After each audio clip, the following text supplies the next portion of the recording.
What is going on, all of you green suited heroes out there in the world? I am MegaAmpster. Thank you for checking out this video. If you are new here, hey, welcome to the channel. Good to see new faces here, returning viewers. Always great to see you here. Thank you for all the support over time. Really means a lot to me. I am already accepting that this is going to be a long video because I've only done a couple tier lists so far on this channel, at least recently, and I think this is going to take the cake in terms of the most complicated.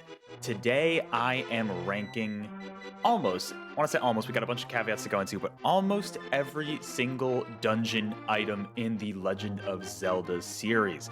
There are a lot of games, a lot of dungeon items to go through, so what currently I have 76 items total. Now, some of those are grouped together into like pretty much 69 different places. Nice.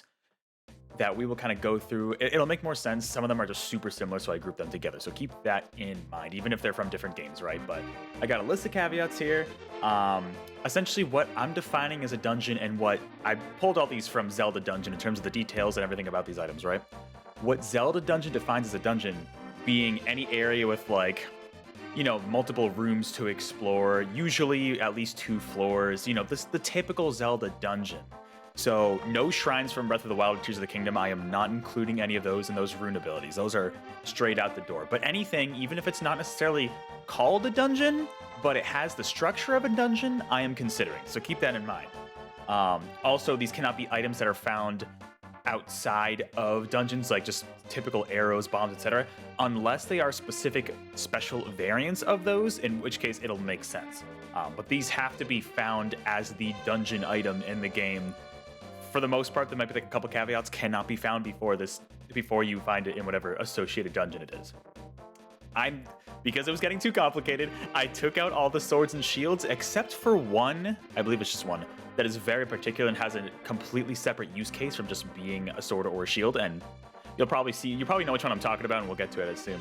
But just because of the Master Sword, the Hero Sword, the Fighter Sword, the Wooden Sword, it was getting so complicated, I'm like, bro, I gotta stop. So no swords or shields besides that one caveat. I am including upgrades if they are considered a separate item and if they are found in a separate dungeon. So I will consider those. They still have to be found in a dungeon. It can't be an upgrade you get later from someone or you buy later. None of that. Still got to be from a dungeon. I am excluding the Cave of Ordeals and the Cave of Shadows from Twilight Princess because I haven't done those.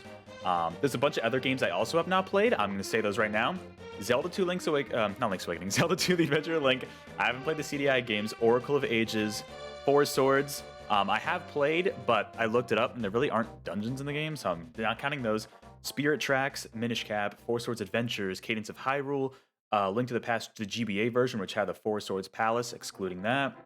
The Link's Awakening remake, which I imagine is pretty similar to the regular original game, but I don't know for sure. Triforce Heroes was weird because the items, you can find them in multiple areas, like, and they're spread out, and there's not just temples where you find items, so I just kept Triforce. It's not even a good game. I kept Triforce Heroes out of there. And finally, Link's Crossbow Training I also have not played, although I don't expect there are dungeon items in that game.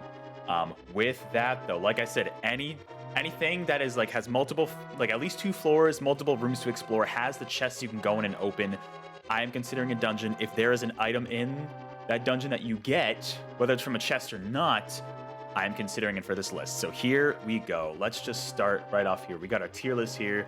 We got S for Sidon Smiles because he's like, I love this item. It's phenomenal. We got A, Alfonso approves, like, leave it to me. That's a good item. We got B, Beetle says, you know, it's better. It's a better one. Definitely not too bad. C for Sia says, could be worse. Could be worse. Not great, but it could definitely be worse.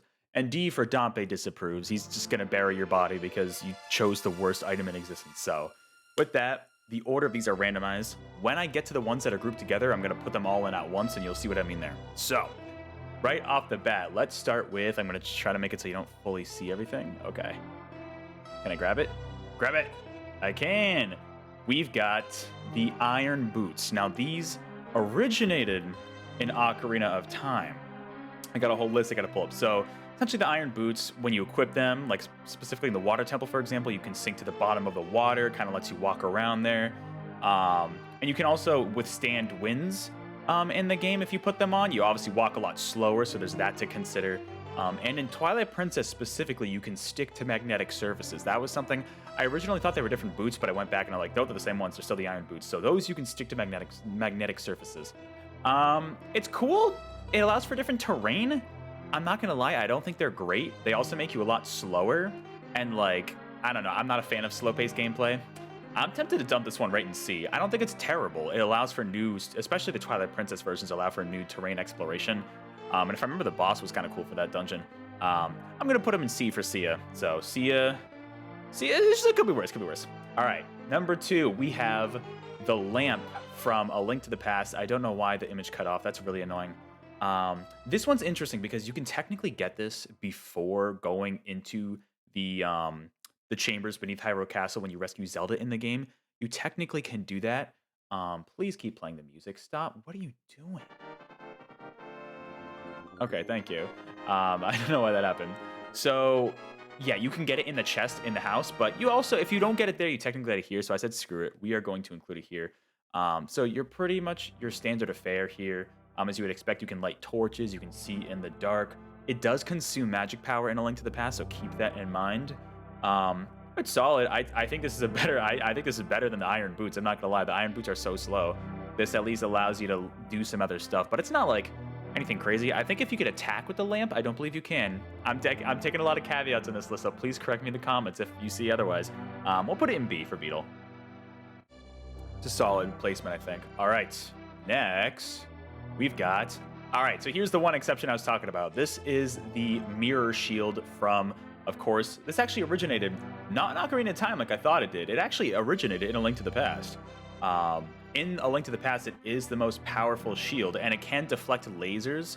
I forget what the enemies are called, but the ones that shoot lasers out at you. In Ocarina of Time, they added the ability to deflect light. And like you could shine it on, in Majora's Mask, was it the Gyptos tournament that redoes, I think it was. And then they've had the mirror shield almost ever since. I should have said this at the beginning of the video. There's going to be a lot of spoilers for almost every Zelda game in this video. So if you're still watching now, there's going to be massive spoilers for a lot of these games. So do not watch this if you're not interested. All right. And being spoiled, I should say, on like any of these games, especially Breath of the Wild and Tears of the Kingdom. The mirror shield, honestly, is pretty good. I think I'm going to keep that in A. Because it's a really good shield. It usually is the strongest shield in the games it's in. And yeah, it can deflect light, which can lead to some really cool, unique puzzles. In all the games since. After Link to the Past, I suppose, starting with Ocarina. But it's a pretty good shield. I'm going to put it in A. I got to go through these quickly. All right. Oh, wait, am I missing the 5th one? Or sorry, the 4th one? Yeah, where'd it go? Hold up. All right, anyways, we'll find out. We've got the raft next. Now, the raft is from the original Legend of Zelda, believe it or not. And this was the item that allowed you to travel across large gaps of water. And that's all it does. So because of that, I think I'm going to put it in B. I don't know what's going on with this image thing here, so apologies for that.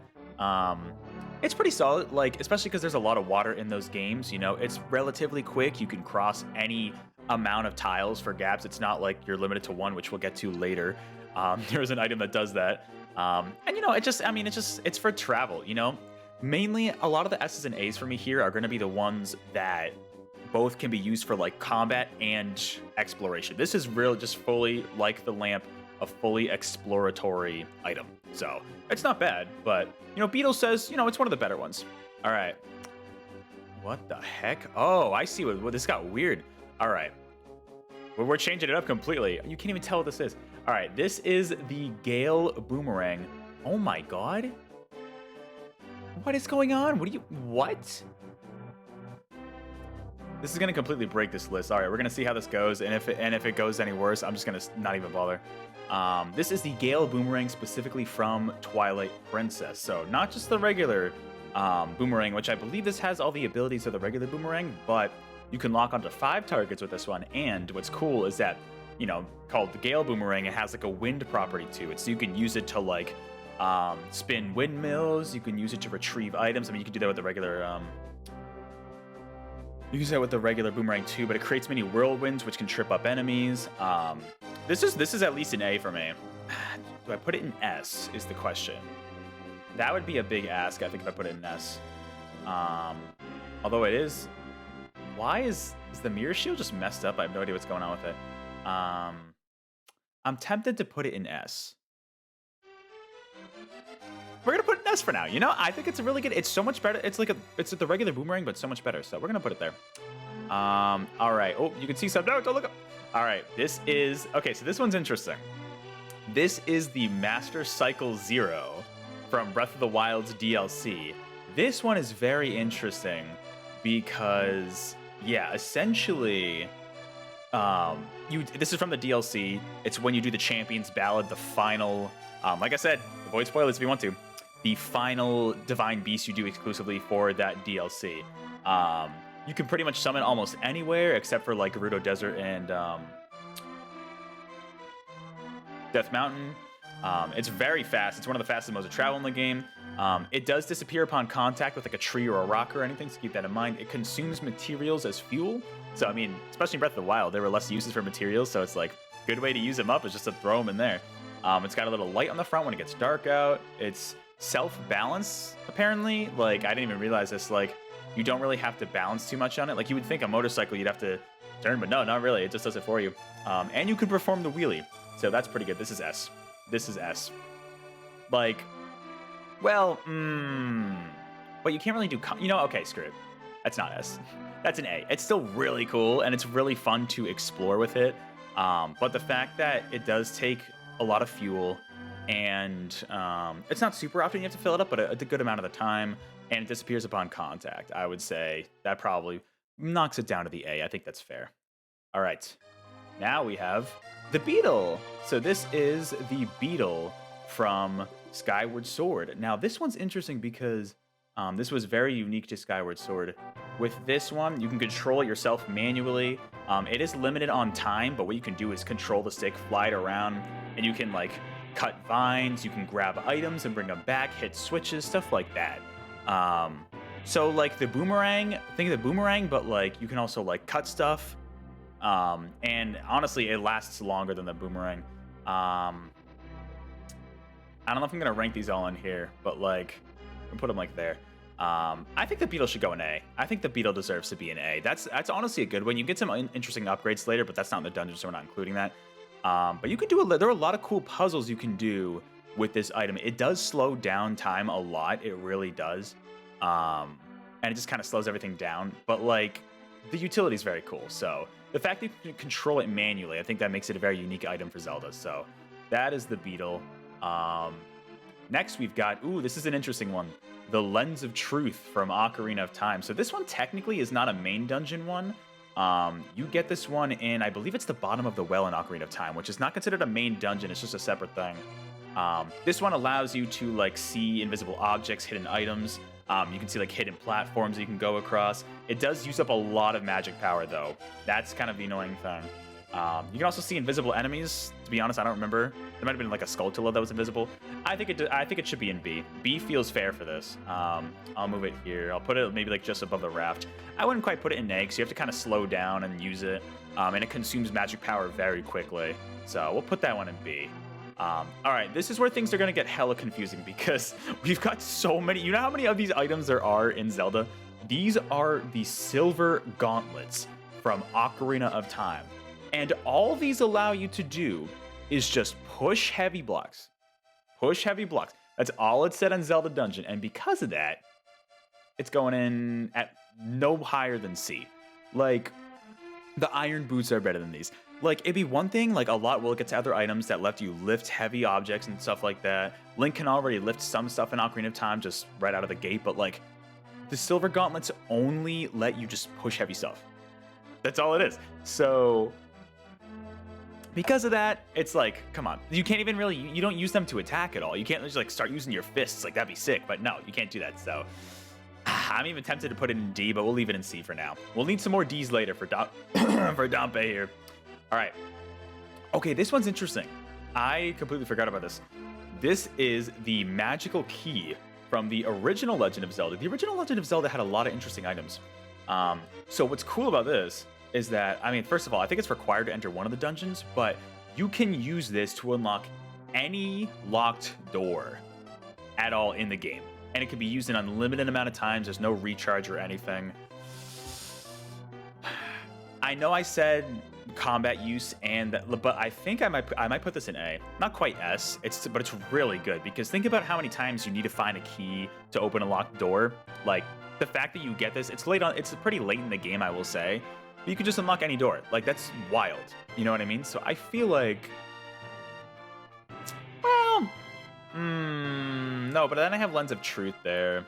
Okay, you know what? Okay. I'll put it right underneath the Lens of Truth in B. I feel like that's fair.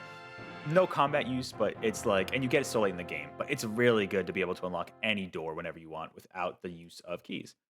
All right. So here's an interesting one. This is the Bombchu, which I'm sure you're familiar with since, Ocarina of Time, I think is when it first showed up.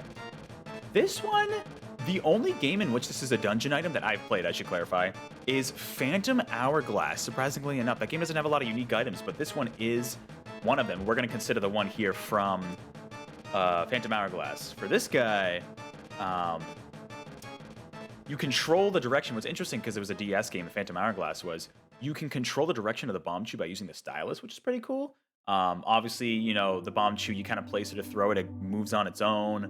It can go through little gaps and holes. Eventually, it'll explode upon contact. You can run up walls, stuff like that. And, you know, you can just let it do its thing and then move away and do your own thing.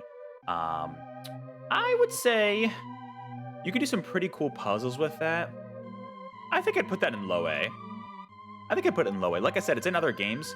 And I like the idea of like using, I don't like I don't like Phantom Hourglass at all. I don't like using the touchscreen for a lot of stuff, but for Bombchus, for like tracing their paths, that's pretty solid. So we're going to put it in A there. All right. This is the Megaton Hammer. There are many hammers as well in Zelda. This is specifically the one from Ocarina of Time. You can use it to smash enemies and just kind of like hit the ground. It is a two-handed weapon, so you can't shield with it, so it's not going to be S. But you can use it to break boulders, which, spoiler alert, a lot of other hammers you can't. This one you can use this guy to break boulders. So honestly, we'll put that in low A. We'll put that in low A. And you can use it to damage enemies, break boulders, smash all sorts of stuff. So we're going to put it in an A for that because I think it deserves to be up there. I think this is the best hammer in the series, and we'll get to some of the other ones later. But here we have... okay. So this is interesting, right? This is the bomb bag, specifically the one that you get. Is this the bomb bag? I'm 90% sure it is. Okay. This is an item you get in Ocarina of Time. I believe it's from the fire... No, not the fire dungeon, but whatever the child version's called, is where you get this as an item. You can use it, obviously, to store bombs. It's been in the Zelda a lot, but it's not very often a dungeon item, but it is in this game. Obviously, what's cool about it, the main gimmick, you can store bombs, you know? So that way, like in other games, you just don't really need to worry about storing them that way. But then again, it's also like, okay. Because in Ocarina of Time, the way the game's designed, you have the bomb flowers, but you can't hold on to bombs yet. So it allows you to hold on to bombs, like, cool. Yeah, I gotta put it in low C. Like, it's just kind of like, other games already do it. It's like, okay, cool. You can hold bombs. It's good, but it's hard to compare when, like, in other games, you know, you can just hold them already. So, I don't know. It's I don't know if it's quite D, but it's not ideal. We haven't gotten to the stinkers yet. I don't know if there are stinkers. I'll have to put some down there. But, all right, now we're talking. These are an upgrade to the Silver Gauntlets in Ocarina of Time called the Golden Gauntlets. Now, these are way better than the Silver Gauntlets, at least in B. You can use this one. You get them from Ganon's Tower, like at the very end of the game. You need to use them to lift like huge pillars with your bare hands. It's so fun to see Link go like, run, like, you know, like lift these huge heavy pillars. So this I'm gonna put in just because I think it'd be cool if it had combat potential. We're gonna put this in B. I'll put it like maybe in between the raft and the candle if it'll let me move them. Nope, not doing that.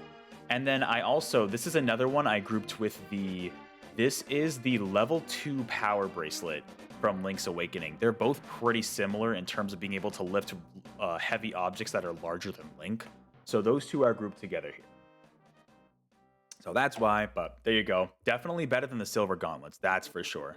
These are some of the best like heavy lifting items in the series. All right. Okay, all these are interesting. This is one of the only Link Between Worlds items I can get on this. This is this is Ravio's bracelet from Link Between Worlds. Now, technically, he gives you this item before you go into any dungeon or face anything, but it's useless. Once you face off against Yuga and Yuga turns you into a painting, that's when it gets its ability. So what this ability of the bracelet ends up being unlocked, and that's why I'm including it, is the ability to the main gimmick of Link Between Worlds to merge on and off the walls, which is a really, really cool just mechanic overall. Mainly for exploration, you can, put yourself on a wall, go sideways, you're like a 2D image, so you can kind of go around like narrow gaps you couldn't before. It changes it to a really cool camera perspective. You can even pop in and out of the wall, which can be really useful in some cases if you want to like knock down a bridge that's stood up on a wall, you pop out and then it falls over. Like that's really cool. You need it against like the final boss. And what's also cool is that in the game, that is how you actually travel between low rule and high rule. So you need to have this ability. There are little cracks in the overworld you kind of sneak into, and that's how you get between the worlds there. A lot more interesting than what A Link to the Past did, right? I would say this is A. This is definitely A. I don't know if I'd quite put it at S, but like I'd put this maybe somewhere around the mirror shield, honestly. It's such a cool ability. I'll put it right there. It's such a cool ability. It really is. It doesn't have a ton of combat potential, but it's very, very cool aesthetically, and the puzzles, all the puzzles in the game are utilized around this ability, so that's why it is up there. It's very good. Alfonso definitely approves. Here, this is the ball and chain from Twilight Princess. This is a very cool item. I really like this one.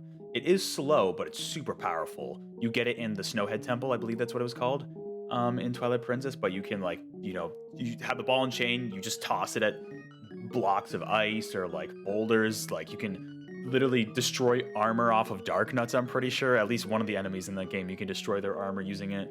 And yeah, smash bigger objects and stuff like that. This one's really cool because it has both combat and puzzle potential.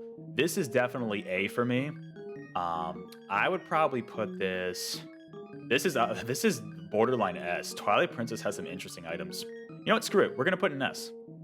I'm gonna put this above the Gale Boomerang. I have no idea why the Gale Boomerang picture is really messed up here. I apologize for that. It is up there. I don't know what TLS Maker's doing.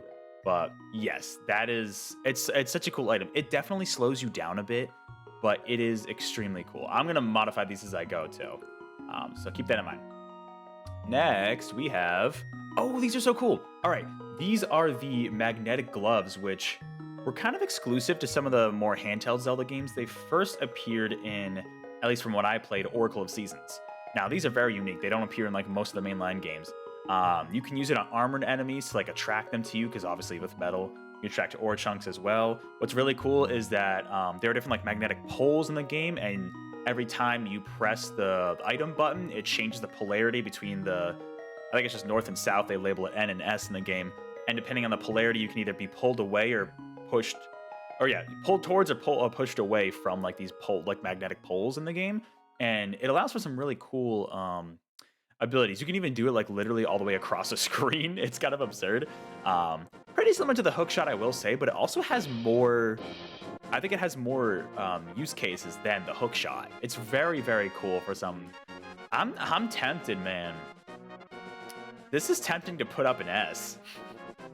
Like, I think they're really cool. Well, I guess in terms of combat, they're not. They're very limited when it comes to combat, but they're definitely an A tier. Maybe, we'll put it above the Beetle. It definitely deserves to be an A tier. Some really cool puzzles around that. Next. All right. Remember what I was talking about the raft before? This is the step ladder from the original Zelda game. This, you can literally only travel across 1 pixel wide gaps and rivers. Cool, I guess. That's good. I might put this in C. It's like, it's tough because it's like, it's useful, but like just for crossing a gap, it's really not much. I gotta start putting some in D, honestly. I gotta start putting some in D. You know what? Screw it. Silver gauntlets are going in D. These things are terrible. It's more useful than the bomb bag. I would say the iron boots are better though, for sure. Silver gauntlets are sitting down in D. Something had to. It's just so situational, and it's only used for exploration. Whereas the raft is like a much better version of. The only thing it can't do is cross gaps, I guess. But like, I don't know. But all right, here we go. Ooh, okay. This is not the hook shot. Do not get yourself confused. This is the long shot, which is an upgrade to the hook shot, which appears in Ocarina of Time. Yes. So this is an upgrade to the hook shot. Appears in Ocarina of Time. It's literally the hook shot, but it can grapple like way longer distances, like so much longer. It's kind of absurd. I already like the regular hook shot as it is. This is going an S. Yeah, that's an S. That's an S. It's just, yeah, it's like the hook shot's great. This is even better. This is a much better version of the hook shot. You can still grab onto chests and different stuff to latch onto, but just from such a greater distance, so you can cross like greater gaps with it. So super duper cool. I'm a sucker for the hook shot, so it's going up there in S. All right, this is the magical boomerang. So this one's interesting. This is an upgrade to the boomerang you get in the original NES Zelda. Literally, it's just like it can travel farther than the typical boomerang, and it can actually damage some small enemies, whereas the boomerang usually just stuns.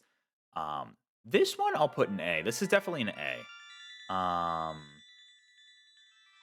probably just put at the bottom A at that point. It's like, I've never been a huge fan of the boomerang. It's a little simple. It's cool, but it's a little simple.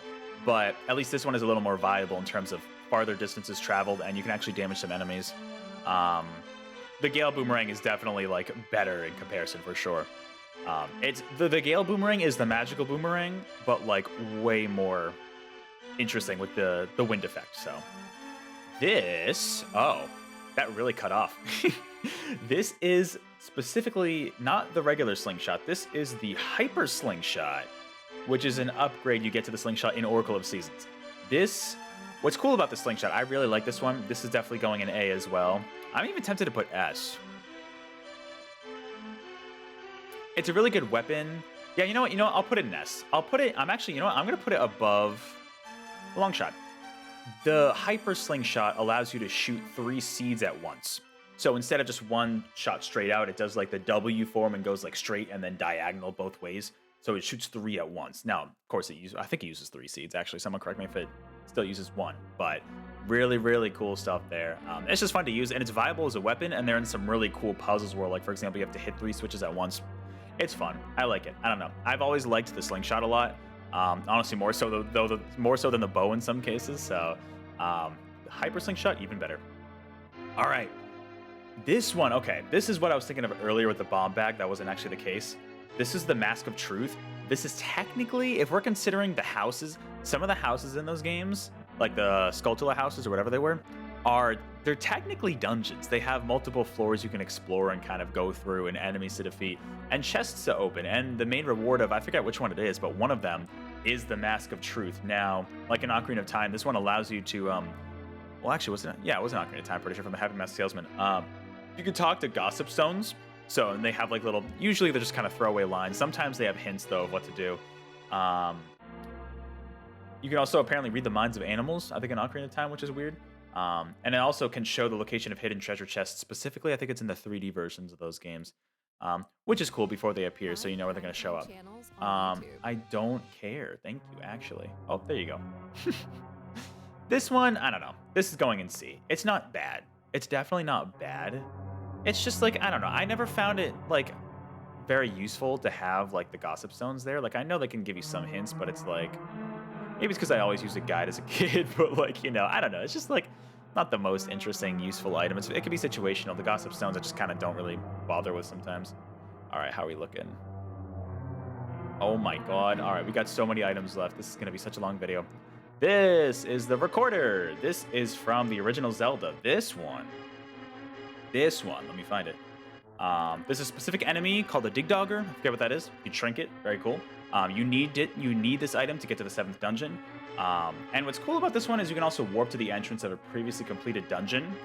And it's based on what direction you're inputting. So you could like be pointed towards like north, and then you play the recorder and it'll warp you to like the northernmost dungeon, essentially. Stuff like that. It's kind of like the warp whistle in Mario 3 a little bit, which they probably in Mario 3 were inspired a little bit by this. I would imagine, but this one's interesting. I mean, right, you need it for a part of the game, but I'm not going to include that required part. It's specific to one enemy, and you can warp to dungeons. The warping's kind of cool. I don't think that's enough to put it quite in D tier, but it's like not... Bomb bag's getting close to D tier. It's just not the most interesting. I don't know. It's very, very, very, very situational, and there's some other very situational ones we're going to get to in a bit. Speaking of situational. Speaking of situational, man, I can't grade this based on Hyrule Warriors. I know I can't. It's my favorite item in that game. But in Twilight Princess, it's pretty useless. This is the spinner, which you get in whatever the Twilight Stafford, Staller, whatever it's called, that one in that game, that dungeon. That's where you get this. You can, there are little tracks along the wall. You can use, you ride on top of it, and you can like kind of go along the rails. You can spin gears, which is cool. And you can technically harm enemies, although it's very cumbersome to do so. It sucks because like I would put this in S tier if this was Hyrule Warriors, but I'm not gonna lie. Like, okay, I'll give it points for the fact that you can damage enemies technically. This is such a situational item. This is such a situational item. It's like there's really not many uses for it outside of that one dungeon. It's cool idea, lost potential. Sia says it could be worse. Sia especially knows because she was in Hyrule Warriors, so there it's fun. But here we have, oh, the flippers. All right, the flippers were a dungeon item. They've been in multiple games, but they were a dungeon item starting with, I have Link's Awakening. Not a Link to the Past. They were in Link to the Past, but they were a dungeon item here in Link's Awakening. I think with the anglerfish dungeon. So this essentially just allows you to swim in deep water, which is cool. I think for that alone, I'd say well, no, but is it worse than the iron? Okay, no, you know what? These are above the iron boots, but maybe not by much. I'll put them in B. The iron boots make you slow in water. These at least make you go faster in water, so I'll give it that. So that, I will put the flippers there. This is the regular slingshot, which first appeared not in A Link to the Past. This was in, I think it was Oracle Seasons. Technically, it was like the first one, at least according to Zelda Dungeon. Essentially, you just shoot with the base form. You just shoot one seed at a time. Pretty cool. I don't know if I'd quite put this in A though. It's a little standard, but I'm not gonna base it off of the number of seeds because that's like whatever. I put it above. You know, I'll put it.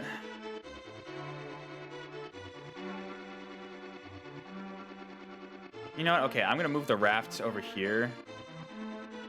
This is better than the raft for sure. Yeah, that feels right. All right, in the middle of B tier, I think that feels good. It's pretty standard. Like the hyper slingshot's just way better. Shooting multiple seeds at once, that's fun. But like the standard, it's like it's good. It's just not like crazy good, you know? All right. Oh, this one's gonna be controversial. I'm sorry ahead of time. This is the Roc's Feather. This first showed up in Link's Awakening, and it allowed you, once you have it equipped, you could essentially jump over pits. That's what it was used for, like 1 pixel long pits, and you could reach floating items with it too. No combat potential. More defensive than anything. Do I put the spinner above this? Nah, I can't do that. That's not right. That's not right. No. But it's low. I might put it around the same tier as the iron boots. You know what? I gotta move the spinner down to D. It just feels right. It's so situational. The Roc's Feather, it's I don't know. I just think it's kind of stupid because it's like the item is like useful based on the level design of the game, and first of all, there's an upgrade that's way better we're gonna get to later, and it's also just like, I don't know, it feels weird to do like a flip in the air as Link. I don't know. I've never been a big fan of the Roc's Feather, you know? I don't know. Not a big deal. Not a big deal. It's just like I'm not crazy about it, but anyways, oh man, I hate these keep getting cut off, man. This is brutal. This is the whip from Skyward Sword. So this one's kind of similar to the hook shot a little bit. More like the grapple hook, which we'll get to later. You can use it to open valves, especially in the Ancient Cistern. You can grapple to poles to swing around. You can just grab onto things from distance. You can stun and kill enemies with it, so it has both combat and puzzle usage. This is definitely an A. Not just because the dungeon it's in, that's really good, but it's definitely... Man, this sucks. It's definitely in A, for sure. I think it's a little more situational than the beetle, though. Honestly, this might be, like, low. Well, you know, I'll put it above the boomerang. And the hammer. I'll put it in between the bomb and the hammer. It's good. It's fun. And it can be useful. It's just, like... Yeah, I don't know. It's not as good as the other ones. It's hard. It's a competition, right? The hell was that noise? All right, we've got... Oh, yeah, okay. You guys already know where this is going. Not even a chance. Nope, not even a chance. Okay, so this one's kind of controversial. I am considering this a dungeon item because it shows up. So you get it from the moon in Majora's Mask, right? End of the game, you go to the moon, you give all the kids all the masks, and there are mini dungeons that you do in order. So like they're mini dungeons, but you do 4 of them for each region.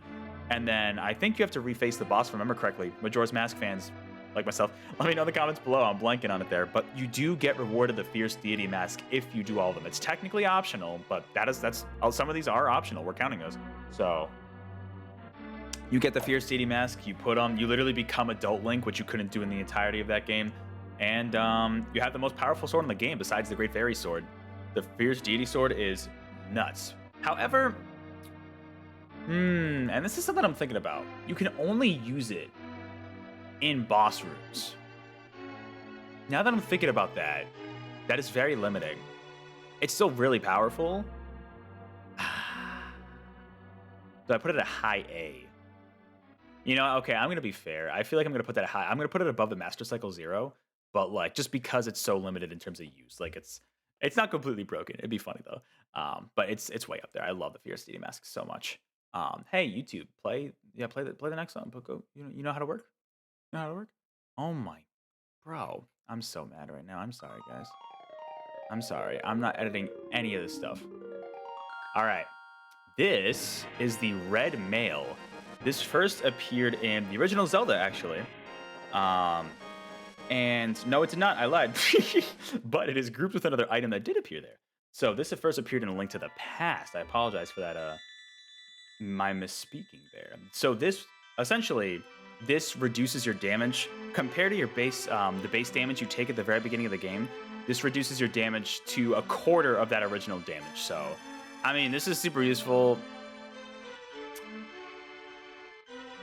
Doesn't really have a lot of puzzle uses, so maybe I'll put it in A still. But I mean, it's like a based stat. That's huge, you know? That's really affecting your progress in the game, so... I'll put it right in front of the...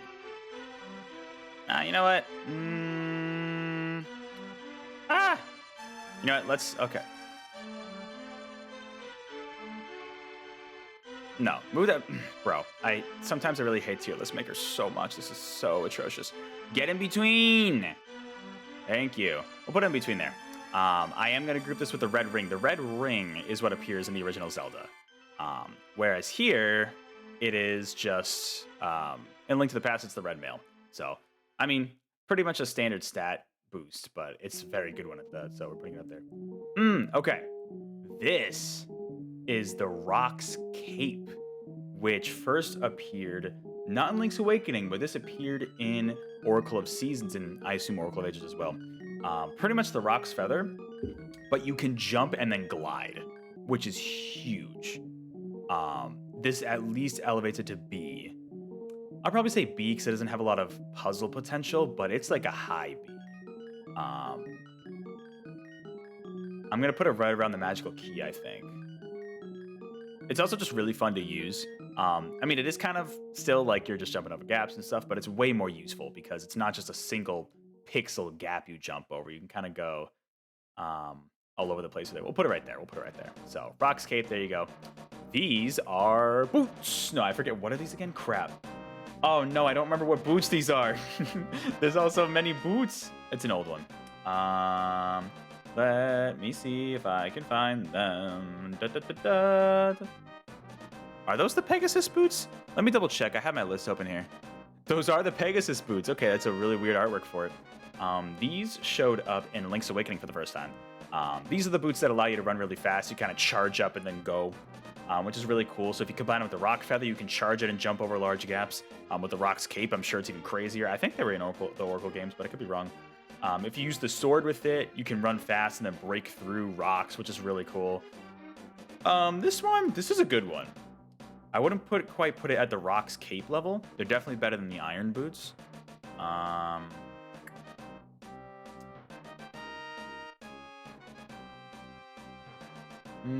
Above or below Golden Gauntlets is the thing. No, you know what? Because the combination potential is really cool. I'm going to put that right next to Rock's Cape. I think that's a good place for it. They're really good. They allow for, you know, for combat, you could just breeze through enemies with the sword, and also just for puzzle solving. It's really useful. All right. This. Let me double check which I believe this is the magic hammer. Let me double check my list here because all these look the exact goddamn same. Yes. Okay. So this is the magic hammer from A Link to the Past. Now this one, I believe, is another hammer that goes along with this. Yes, there is. All right. Despite its name, there's no magic used for it, which is weird. You can use it to harm enemies. You can flip them over as well, which is cool. You can flatten stakes in your way. In Link Between Worlds, you can flatten those little face-looking dudes, and then you can use them to launch up. So there's that. And you use it for the Helmasaur King to damage his helmet before you take him out. This is good. This is definitely a B. I would put this probably around the same spot as the slingshot, maybe. I'll put it like right above. I am grouping. So there are, like I said, there's the Megaton Hammer. That can break through boulders. As far as I'm aware, the Magic Hammer cannot. So that's why it's down here. I'm also grouping the Skull Hammer from Wind Waker with this because they're pretty similar from what I saw, pretty similar stats for these two, but neither of them, from what I saw, feel free to correct me if I'm wrong, can compare to the Megaton Hammer when it comes to like breaking rocks. Like those can't do it, this one can, so there is that. All right. Next we've got, okay. This is another Link Between Worlds exclusive one. This one's interesting. What is it called? This is the Stamina Scroll from Link Between Worlds. Pretty straightforward. It just increases your stamina, your energy meter. Especially, it's very useful with wall merging. One thing about that is that it uses up a lot of magic energy. So I don't know if it fully doubles it, but it increases your gauge quite a bit. So pretty good. It's very useful. I mean, it's just kind of like an upgrade, a stamina upgrade that you get from one of the dungeons. I'd put this in a B somewhere. Just a stat boost. Well, I did put the red ring and the red mail up there. I've always preferred less damage to like more magic, for example.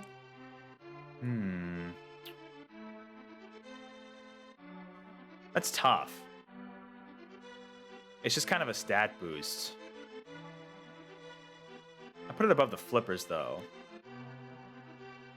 I'll put it right there in B. Why not? Somewhere around there in B. It's like in low B. It's like, yeah, it's a stat boost. It's a good one, but maybe not as good as the red ring or the red mail in my opinion. All right. These, okay. So these first appeared in Ocarina of Time, of course, being the ice arrows. However, in Majora's Mask, they were the dungeon item for whatever the snowy area was called. Like blanking at the top of my head right now. So these arrows you can use, like I said, specific type of arrows, right? Not just regular arrows. Those wouldn't qualify here. You can use this to freeze enemies. You can also douse flames with them. In Majora's Mask specifically? One of the games you can create ice platforms. I mean, especially Breath of the Wild, Tears of the Kingdom you can. You can also freeze choo-choos into blocks. Kind of cool thing. It does consume magic though, so keep that in mind. These ones are cool. The elemental themes are very cool. Question is, do I prefer these to the fire arrows? We'll get to the fire arrows later, but I'd probably put these in B. Like, they're just arrows, but elemental. So nothing like crazy, but like I'd probably put them around the hammer. I'd say, yeah, you know what? We'll put them right next to in between the slingshot and the hammer. That feels kind of right. Ice arrows. I do like the ice ones for sure. There's definitely more uses than just like damage, which we'll get to the fire arrows later. But okay, here is the hook shot. There's also another item that's going to go along with this one. This first appeared in A Link to the Past. So kind of like the long shot, latch on to like chests and jars and stuff like that. You can bring items to you. It can harm and stun some enemies. Still really good. This is going to go in A for sure. Just the long shot's better in every way, right? It's the hook shot, but reaches way farther. This is a classic. This has got to go above the magnetic gloves here. I'm even going to put it above Ravio's bracelet, I think. The other one I'm going to group this with is the claw shot. Where the hell is it? Oh no. Got lost in the shuffle. There you are. The claw shot, which appeared in Twilight Princess and Skyward Sword. They're pretty much the same thing, just like different aesthetic-wise. Correct me in the comments if you think otherwise, but at least that's kind of the vibe I get. you know, from what I was looking at the stats, they're pretty much the same thing. They do similar things there. Next, we have, these are, okay, I believe this is the Power Glove. Let me double check. Yes, this is the Power Glove, which also appeared in A Link to the Past. So another one of those lift heavy object bracelet type things. These ones can lift heavier objects, but only specifically like white rocks for some reason it said. So like specific rocks you lift them up with. I'm tempted to put these, they're not as bad as the silver gauntlets, but they're still not great. Link can inherently lift like pots and stuff in that game. And these allow you to lift like slightly heavier stuff. It's definitely not above a C for me. It's not above a C. But you know, it's better than the recorder. It's better than the step ladder. But I do like the Rock's Feather more. I'll put it below the Rock's Feather. That feels right. It's like one of the most basic bracelet things you can get. So there's that. This one's interesting. This is an upgrade in the original Zelda game. This is called the Book of Magic. This is an upgrade to the magical rod in that game, which we'll get to in a bit. And what it does is the magical rod like shoots out a beam. This one, the beam will burst into flames upon contact, which is really cool. Man, that noise is freaking me out. So this is a really cool item. This is going to be at least A. I mean, it's better than the magical rod, which I probably would already put in A. I'm tempted to put this in S. Bum, bum, ba-da-ba-da-ba. Well, I feel like bursting into flames isn't a huge upgrade. I'll put this in high A. We'll put this like...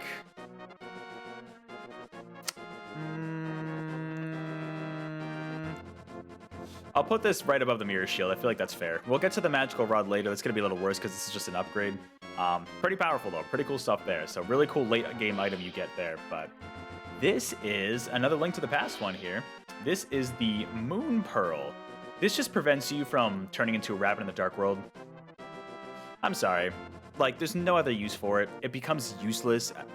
Well, I guess not really useless, but it's just like a one-time thing, and it's like, sure, you don't turn into a rabbit ever again in the dark world. It allows you to get there, but it's like similar to the recorder, but even worse because it has even less functionality. It's just like, oh, you're not a rabbit. Cool. That's all it does. At least that's all I saw. Let me know in the comments below if it does more, but that's from what I saw. That is cool name. It doesn't have many uses. All right. This, I believe, is the Fire Rod. Yes. This is the Fire Rod, which was, we're getting a lot of Link to the Past ones here. This one shoots out a fireball that can burn a lot of enemies. You can light torches. There's another rod we're gonna group this with. Pretty cool. This is definitely, it's not crazy. I'd put this in B. Nowhere near the Book of Magic, but like definitely higher up. It's a cool weapon to have. It's cool in Hyrule Warriors, but I'm not including that. Honestly, I mean, I'd put it below. Nah, I'd put it below the slingshot. We'll put it right there. I am grouping this with the Magic Rod, not to get confused with the Magical Rod. This is the Magic Rod from Link's Awakening, which it's pretty, like I looked it up, it does the same thing as the Fire Rod. It literally just shoots out another fireball. So, which is kind of weird because the Magical Rod is completely different. That's in the original Zelda. But there you go. Pretty cool. It's just not the most effective, but cool nonetheless. All right. This is the grappling hook. So this is Wind Waker's take. We don't have many Wind Waker items. We're already done with it. This is the last one. This is Wind Waker's take on the hook shot. So instead of like hooking onto something and being pulled towards it, kind of similar to the whip in Skyward Sword, you can like hook around certain things and like essentially like wrap the grappling hook around like a ledge, for example, and use it to swing across gaps and stuff like that. And you can pretty much do a similar thing, like you can grab items. You can steal items in Wind Waker, which is cool, from enemies using it. And you also use it with the King of Red Lions to kind of go underwater, grab like sunken treasure. You need this upgrade in order to do that. This is not as good as the hookshot to me. Not even close. I don't think it's terrible. We'll keep it in B, but like low B. Definitely better than the raft, but I'll put it right next to the Fire and Magic Rod. It's like, well, I guess it's more useful than those. You know what? I'll group it with like the slingshot. I don't love it. The hookshot is better in pretty much every other way. It's more situational than the hookshot. I mean, the hookshot, sure, you need something to grapple onto, but it's like, I don't know. It's just a lesser hookshot to me. So I just don't like it as much. So it's gonna go like mid to low B there. This another original NES Zelda item. This is the red candle, which, of course, if you know, you can like burn bushes and stuff in that game. This one specifically, though, you unlock this about like halfway through, or maybe a little later. Um, this one, kind of similar to the fire rod, you kind of just get to shoot out a flame, and it goes a couple spaces in front of you. But it's a lot more. It has a lot more utility, I think, than the fire rod. You can light up dark rooms, you can burn bushes. And it does have infinite uses. It is not based on I don't even know if there was magic in the game, whereas the fire rod, I'm pretty sure it does use magic in Link to the Past. But you can shoot out 2 flames at once, but that's about it. So I'd put it a little above the fire and magic rod. Honestly, I might just put it right above. I feel like that's fair.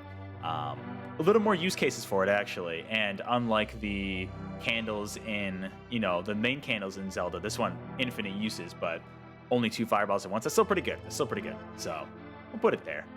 All right, this is kind of similar to the Mask of Truth. This is in Majora's Mask, one of those houses. This is the Giant's Wallet. Let me pull it up here on my list. This one can hold up to 500 rupees, so a lot more. Cool. I'm still gonna put it in D. Like, it's tough because, like, well, okay, it's better than the bomb. Well, not D. Sorry, C. It's better than the bomb bag, because in some games you don't even need the bomb bag. It's better than the bomb bag for sure, but like I'm not gonna put it that much higher.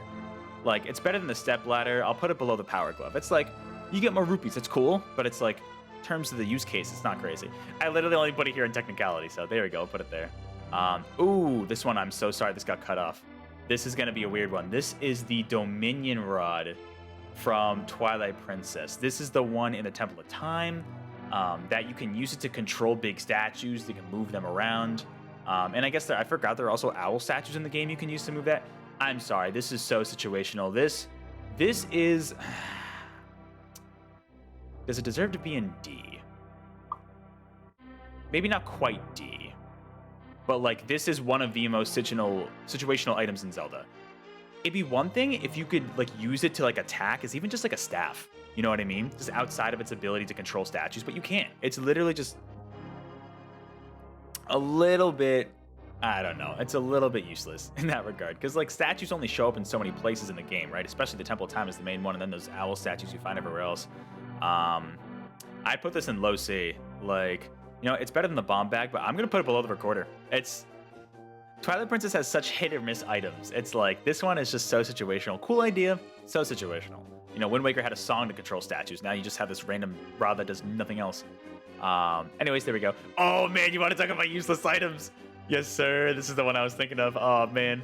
Should I put this in D already? I think I'm gonna put this in D already. Yeah, we're gonna put this fucking, not as bad as the Silver Gauntlets or the Moon Pearl, but I'm gonna put it below the spinner. This is the Cane of Somaria from Link to the Past. This is one of my least favorite items in the entire series. What this does is it can create platforms in very situational areas. There's a dungeon. I remember one dungeon in particular. It's late in the game too, so not many times you use it. Creates like a platform you can jump on and ride around, like whatever. However, it does burst into flames apparently in the platform when you don't use it. Like, cool. Are there any enemies around me? I don't think so. I moved on. It's so useless. It's so, man. And like, from what I looked up online, correct me in the comments if I'm wrong, but you can't even use it just as a weapon to attack. So, I don't know. Another really situational one. The Dominion Rod is more useless than this stupid thing. The Cane of Somaria, man. That's the one I was waiting for. One of the reasons why I made this list. All right, fire arrows. These, just like the ice arrows, are dungeon items in Majora's Mask. So it's going to be pretty similar placement for these. Of course, instead of ice, they're fire. They do more damage, which is great. Oh, sorry. These are what can turn Gibdos into Redeads. I was thinking of the Mirror Shield, but I think those can as well, maybe. Let me know in the comments. And they consume a bit of magic like the ice arrows. I feel like it's only fair to group them pretty close to each other, but you know what? I'll give the fire arrows an edge because they do a lot of damage. I mean, the ice arrows do have a little more puzzle utility, but I always prefer the damage when it comes to these, so we're going to put that just slightly above in B. Just to recap, well, I'm not going to go over them all yet, but just so you can see visually, because this is taking up the entire screen. I wonder if I can zoom out a little bit. That might help. I think I'm going to have to zoom out at this point. There we go. It's a little better. Oh. All right. We are over to the Magical Rod. This is the one in the original Zelda called the Magical Rod, which is different, not to be confused with the Magic Rod in Link's Awakening. This one, this is the one that shoots a beam like I was talking about, kind of shoots a beam out. Pretty similar, what I read, to the fully charged Master Sword. When you shoot the beam out, pretty much like that. Which is cool that I can just do that, you know, because you have to be at full health for the Master Sword one to work, or the sword one to work. Yeah, you don't need full health, which is cruel. This, okay, so definitely not as high as the Book of Magic, of course, but I'd say this is low A in comparison. You know, I'll put it right in between the hammer. Nah, screw it. Okay, we'll put it, well, yeah, screw it. I'll put it right below the whip. Put it right below the whip. Still like low A, still a cool, good weapon in that game. A cool alternative, you know, long range as well, which is great. But the Book of Magic is the upgrade to it. It's a lot more powerful, so that's why we're separating those out there. All right, this is, I believe, let me double check. We already have the Power Glove, so this should be the Titan's Mitt, which is an upgrade to, yes it is, to the Power Glove in A Link to the Past. So this one could just lift more rocks. You could just do more stuff. Still, like, that's literally all I have written for notes. Still a little, I don't know. Like, I'm not gonna lie, I'm not a huge fan of these items. Like, I have the Golden Gauntlets and the level 2 Power Bracelet in B. Like, not even A. I think this is only gonna go slightly, I mean, it inherently will be better than the Power Glove. Screw the Rock's Feather. I'm gonna put it like, man, I don't know. I could just do that. It's just like, I'm not a huge fan of that concept of just like lifting heavy stuff. And they're not even the best ones in the series. Like, I don't know. We'll put it there. We'll put it there. Screw it. People can get mad at me. I don't care. Yes, sir. All right.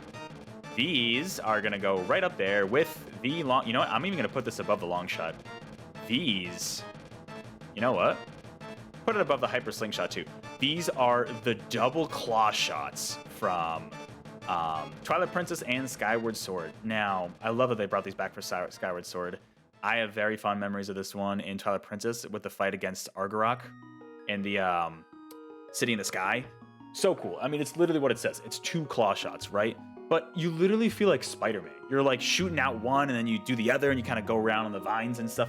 It's so cool. I love the double claw shot. I'm a sucker for this kind of flow and movement in a game, and like to have that in Zelda was nuts. Yeah, like I wrote down, twice the fun.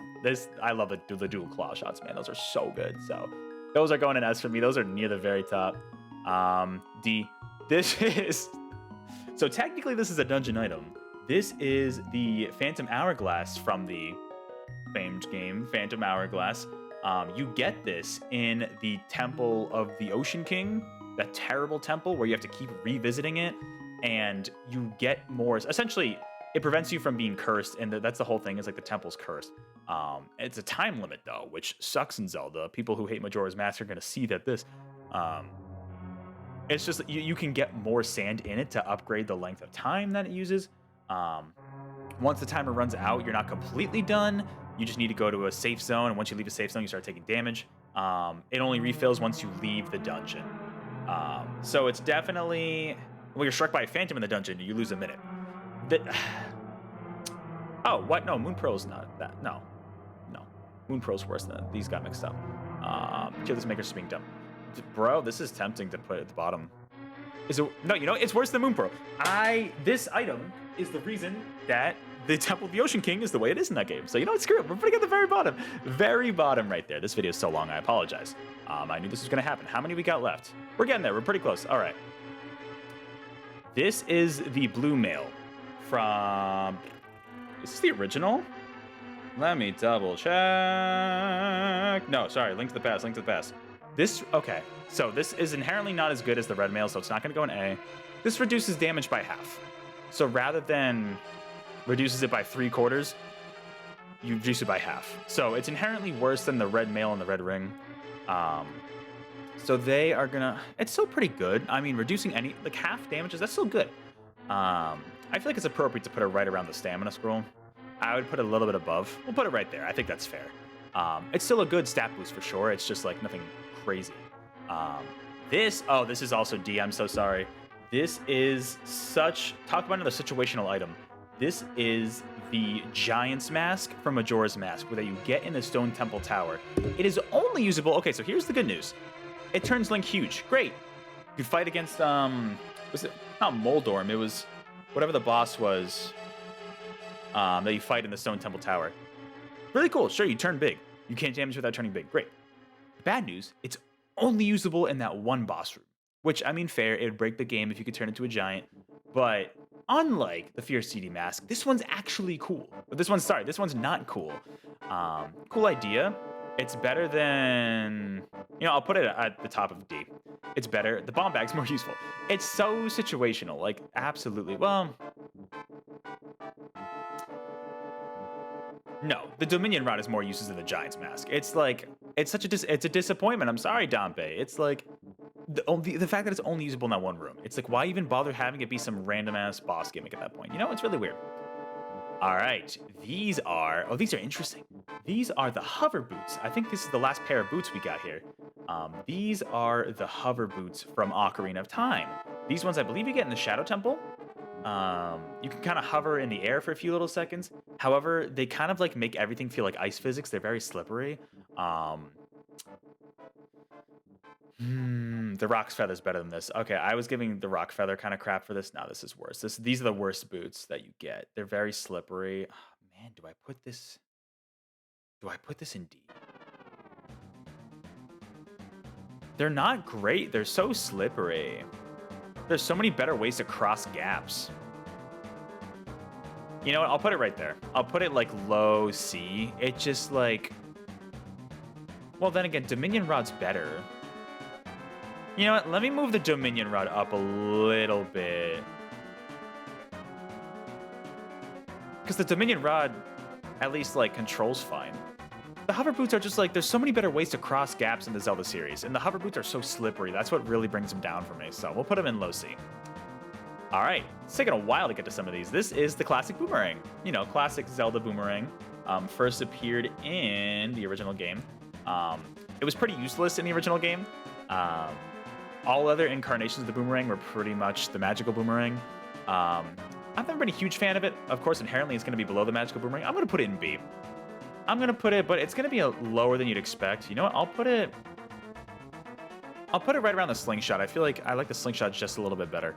I don't know. It's in some games it only stuns enemies. It's like you can grab some items. Like it's kind of cool, but like the magical boomerang's even better. The Gale boomerang is just introduces something completely unique for it, and I love that. All right. So we got a group of few of these here. This has the most groupings. So this is the Bow of Light, which from what I have here, first appeared as a dungeon item in A Link Between Worlds, actually. So essentially, this is what the weapon you needed to finish off Ganon. Very, very situational, but it defeats Ganon. But it's so situational, so I gotta put it in C. I'm sorry. You literally use them at the end of the game, and it's just a plot device, and that's literally it. It's worse than the Dominion Rod. I'll put it above the hover boots, though. The interesting thing is that a few games have this mechanic, but with different items. So the original Zelda, and I'm going to group this with it, has the silver arrows. So these are grouped together. Just going to put that there. I think this might be the only game that the silver arrow shows up in. So there's that. Can you shut up? Thanks. So we're going to group those together. The other one that appears is, let me double check, the light arrows, which, from what I can tell, first appear as a dungeon item. And I have them as Majora's. I definitely put those in the wrong spot. I meant to put Ocarina of Time. Yeah, because Ganondorf is not in Majora's Mask.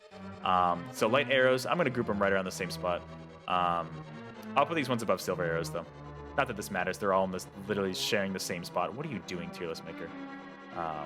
Yeah, I mean, like, they're powerful, sure, but, like, they're really only useful against Ganondorf. So it's like... And, the light arrows in particular use up a lot of magic power. So, I don't know. Kind of situational. Again, just a plot device, like I said. So, we're going to put them all there. Oh, we're so close. This is the Seed Satchel that first appeared. This is the Skyward Sword model, but this first appeared in, I believe it was Oracle. Yes, Oracle of Seasons I have here. Essentially, just it's pretty much the bomb bag. I think I'm just gonna group it with a bomb bag. Well, you know what? No, I'll put it a little above because you can actually carry different types of seeds in that thing. Put it pretty much the same thing. It's just a capacity upgrade, like nothing crazy. It's not bad, but it's like compared to everything else here, it's like nothing crazy. I don't know. So it's just, yeah, that is what it is, but maybe a little bit above the bomb bag. All right, this is is this the final? This is the oh, interesting. We saved the most interesting ones for last.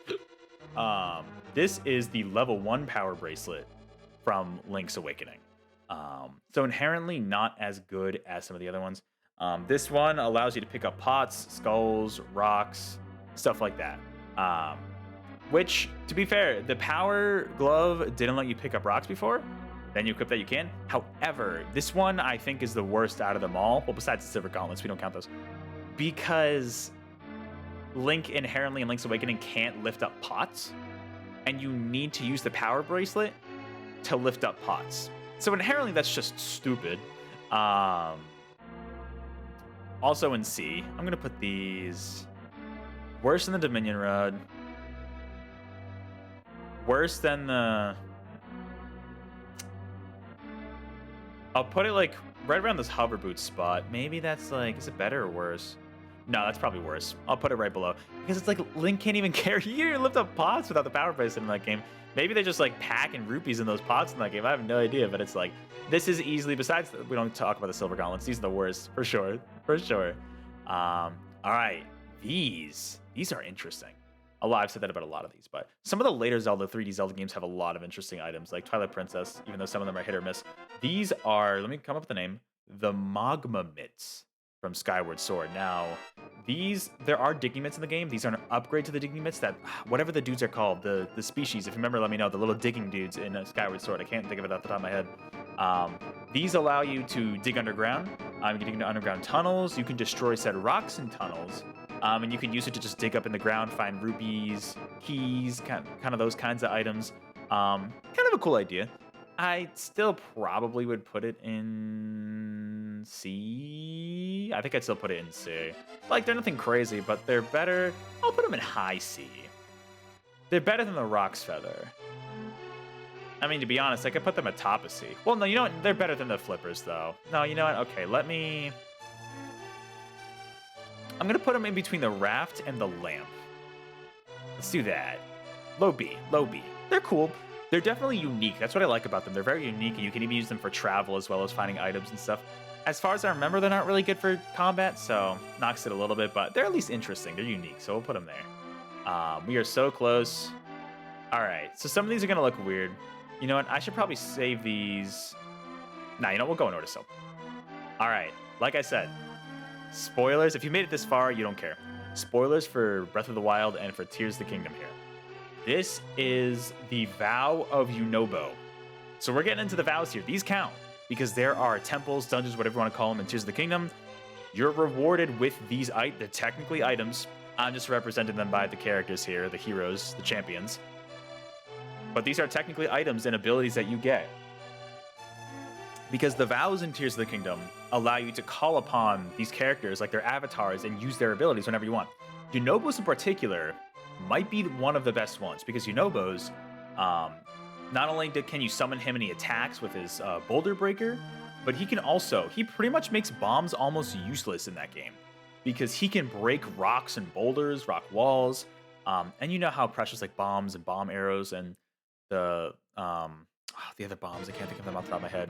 Not the rune bombs, Breath of the Wild. I'm thinking Tears of the Kingdom. He's so much better. Using him in the depths all the damn time. He's at least A. At least A.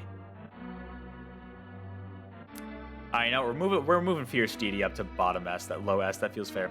I put him above Master Cycle though. I think at least high A. Yunobo's ability in Tears of the Kingdom is great. Like I said, I think he might be my favorite one out of all of them.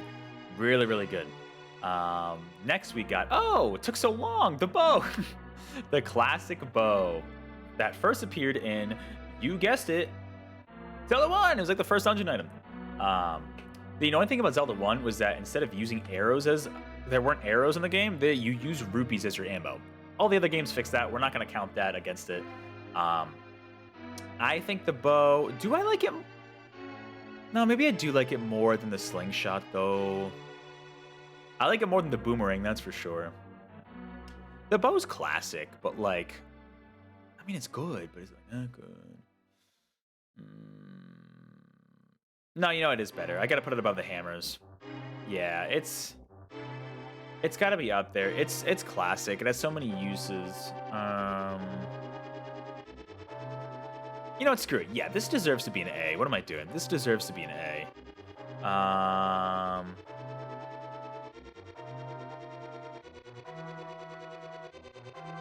high are we going? I'll put it. You know, I'll put it. Oh, you were so close. Oh my god, this is so glitchy. We'll put it right below the red mail and the red ring. The arrow's classic. There's so many things, especially in Breath of the Wild, Tears of the Kingdom, when you can slow down time. There's a lot of good stuff you can do there. I feel like inherently I should just move the slingshot up a little bit more. Yeah, you know what? I'll put the slingshot, like, right here. The arrows can stay there. The elemental arrows. They're, like, cool, but they're just kind of there. The arrow's classic, though. All right, this one's funny. We got, like, spoilers. Keep saying spoilers. You can't even see it. That's supposed to... Okay. So this is the Vow of Minoru from Tears of the Kingdom. She is definitely the most interesting of the 5 stages in that game. What her ability allows you to do is you can summon her construct, which is awesome. You can fuse one weapon to each of her arms and also her back there. She has a little light when it's dark that shines upon it, and you can go over dangerous terrain like lava with her. She's got to be up there. She's also one of my favorite stages. I find her a little unwieldy, a little slow, so maybe not quite as high as Yunobo. But... you know, Yunobo's got to be S. He's more useful than Fierce Deity. He's way more useful than Fierce Deity. Mineru, I'll put high A. I'll put...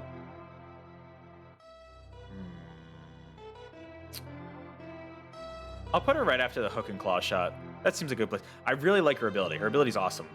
Just a little slow. Very cool, though. Very versatile in terms of both exploration and combat. So, mostly exploration, but... All right, the Gust Bellows. This is another interesting one from Skyward Sword here. This one, many of you may know from Smash Bros. This is one of the most annoying items in the game. In Skyward Sword, you can kind of blow wind at enemies and push them away. You can get rid of sand. You can use them against propellers, which is really cool. So a lot of cool puzzle uses for this item here. And not really combat, but like more defensive.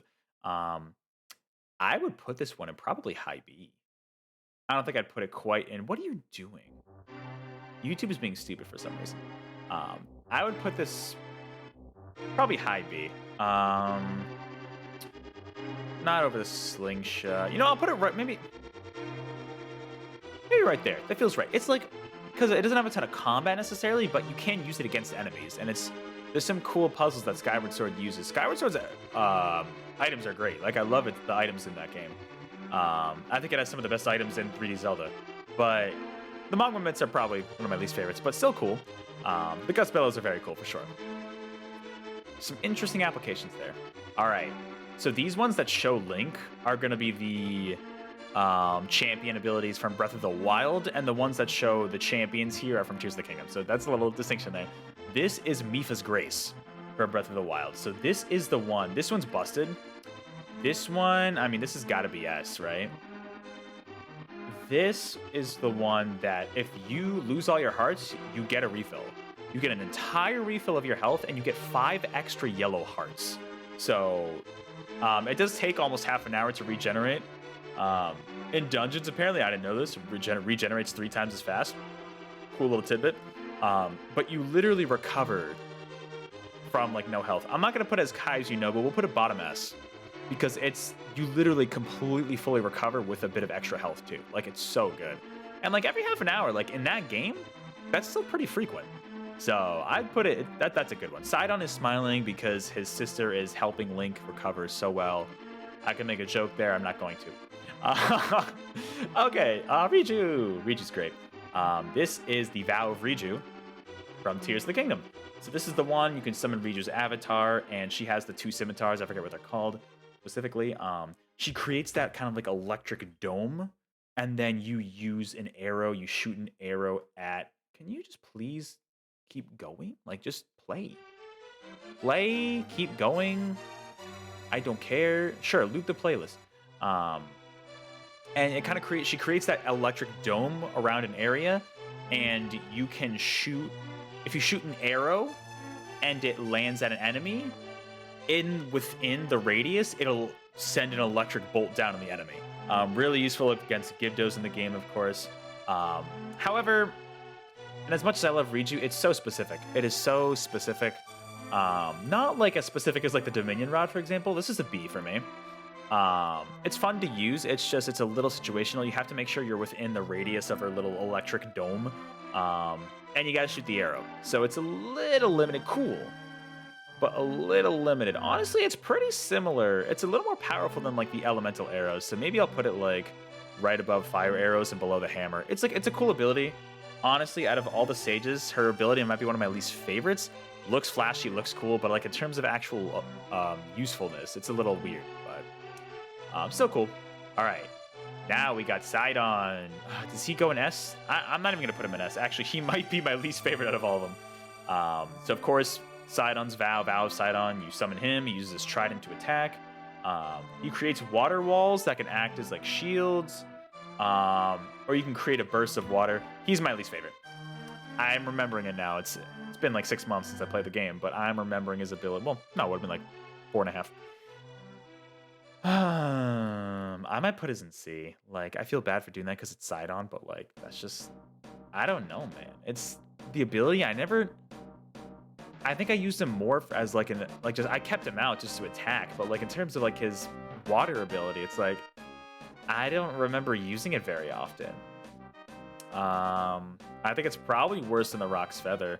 I'll put it above the Titan's Mid. I feel like that's fair. I don't know. I never found myself using that ability very often. I think Riju's even better than that.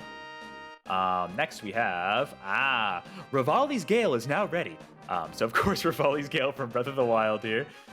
This one creates that large updraft, similar to like what you do with, you know, when you light grass on fire, you create an updraft, you can go up. And it's literally the same thing. You just summon an updraft. So inherently it's better than that. I find this more useful than Sidon's ability in Tears of the Kingdom, but like, I don't know. It's a one-time use and it's very specific, but it can be useful for like traversing high areas. I think it stays in B. I think B's a good spot for it. I think the boomerang's even better, to be honest. It's very, you know, I'll put it right after the grappling hook. I feel like that feels right. Oh my, I can move it.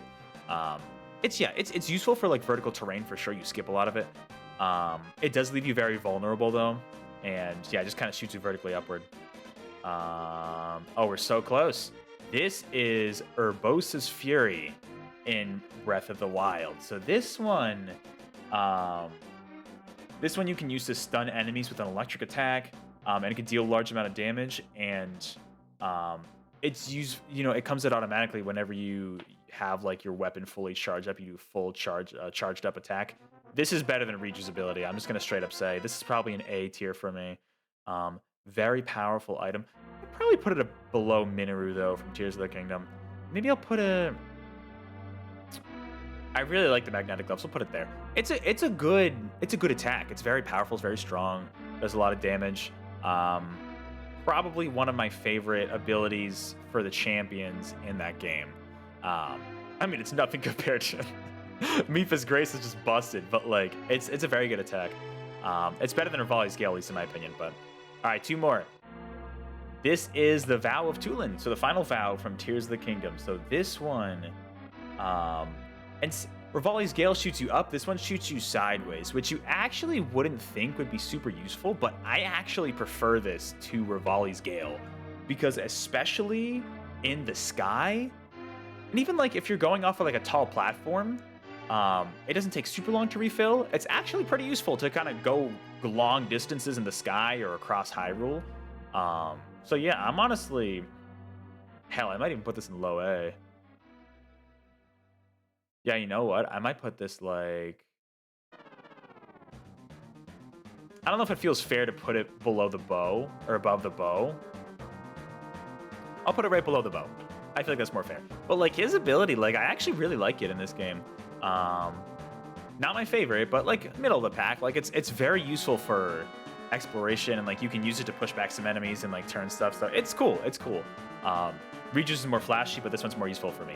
Finally, last but not least, we have Daruk's Protection from Breath of the Wild. So this one is a pretty good ability in that game. This is the one that you kind of create that barrier around yourself when you shield specifically.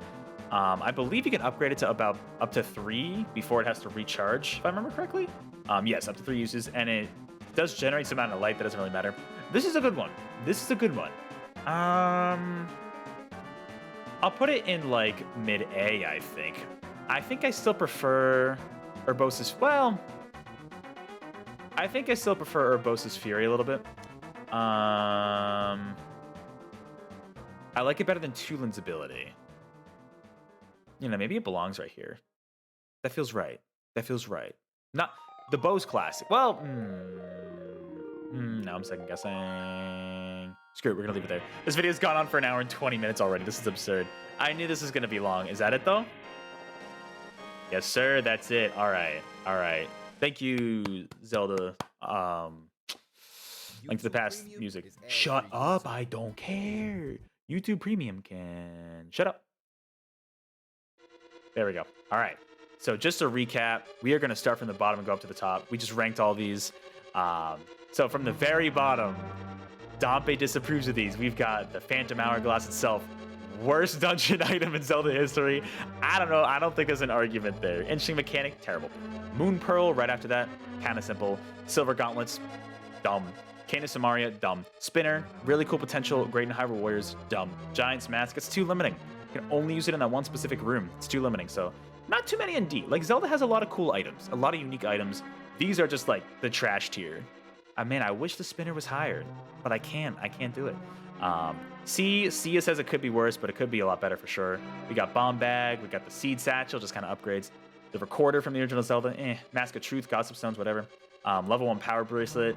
The Hover Boots from Ocarina of Time. Silver Arrow, Light Arrow, and Bow of Light all do kind of the same thing. Dominion Rod from Twilight Princess. The Step Ladder.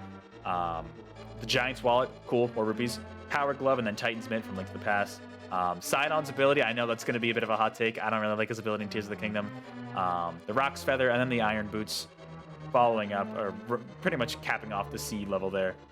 B for Beetle says they're better, they're getting better, they're pretty solid. We got the Flippers to swim in the water, the Land from Link to the Past, the Magma Mitts for digging, pretty cool, the Raft across water, Stamina Scroll to upgrade your stamina. We got the Blue Mail, reduces damage by 50%. Magic and Fire Rods, not to be confused with the Magical Rod. Shoot out Fireballs, cool. Pretty much same thing as Red Candle, but a little more. Rivali's Gale is now ready. The Grappling Hook from Wind Waker, the Boomerang Classic, of course. Ice and Fire Arrows right there. Riju's Vow from Tears of the Kingdom. We've got the Skull and the Magic Hammers being from Wind Waker and Link to the Past, respectively. Level 2 Power Bracelet and Golden Gauntlets, probably the best heavy lifting upgrades in the game. Just kind of, that's all they do. The Gust Bellows from Skyward Sword. The Slingshot, of course, classic. We got the Pegasus Boots, really fun. The Rockscape, very fun. The Magical Key to open pretty much any locked door. And the Lens of Truth from Ocarina of Time. Then in A, Alfonso, he approves. We got the Magical Boomerang, which is kind of just like the Boomerang in the more recent games. The Megaton Hammer from Ocarina of Time. We got the Magical Rod with the Beam from the OG Zelda. We've got the Whip from Skyward Sword, Tulin's ability in Tears of the Kingdom, Daruk's Protection, Breath of the Wild, the Bow, of course, classic, can't go wrong with that. The Red Mail and the Red Ring together do the same thing. You heavily reduces damage taken. Bomb Shoes, of course, really fun versions of the bombs. The Beetle from Skyward Sword. Urbosa's Fury, her ability in Breath of the Wild. The Magnetic Gloves, really underrated. I think this might be my underrated pick, or the Magnetic Gloves. I love those things. Ravios Bracelet with the Merging ability and the Wall ability from A Link Between Worlds. I hate YouTube right now. We've got Mineru's Construct, her Vow from Tears of the Kingdom, of course, summoning that construct. The Claw Shot and the Hook Shot together. Absolutely one of my favorite classics, probably my favorite classic item in Zelda. Mirror Shield, very useful. The Book of Magic upgrade to the Magic Rod, very, very powerful. Of course, the Master Cycle 0 capping off A because it's just really fun. Then we got the S for Sidon's. He's smiling. He's giving you that grin. He's doing it. We got Mipha's Grace. He's smiling at his sister for fully healing him. Fierce Deity Mask. If it wasn't so limited, it'd be like top of S, but it's there. Should Ball and Chain really be up there? Maybe it's a little too high. That's too high. Might be a little too high. I don't know. Well, it should be an S, but maybe not like top of S. You know what? Screw it. We're gonna put the. Well, I'm being so picky now. See, this is why I like when I balance it out. I know it's not how you do tier lists, but now I'm just being really picky. Yeah, you know, Grapple Shot can go above those stuff, but like I don't think Ball and Chain should be that high up. ball and chain should be like low S. I'm literally bottom of S. Let's kind of mess around with these a little more. But anyways, yeah, Fierce Deedee's there. Mipha's Grace is there. Mipha's Grace is better than... Yeah, you know what? Mipha's Grace is better than Fierce Deedee Mask. That's true. Yunobo's ability in Tears of the Kingdom is really good. The long shot, just the hook shot, but way better. We got the Hyper Slingshot, which shoots 3 seeds at once. The double claw shot and the Gale Boomerang. Gale Boomerang should not be top of S. I feel like maybe that's like double claw shot. But then again, I don't know. There's no way that's... Oh my god, this... why is Tier List Maker being so stupid? Like, I literally don't... Okay, maybe that. Screw it. I'm making Fierce Deedee top. I don't care. We're doing it.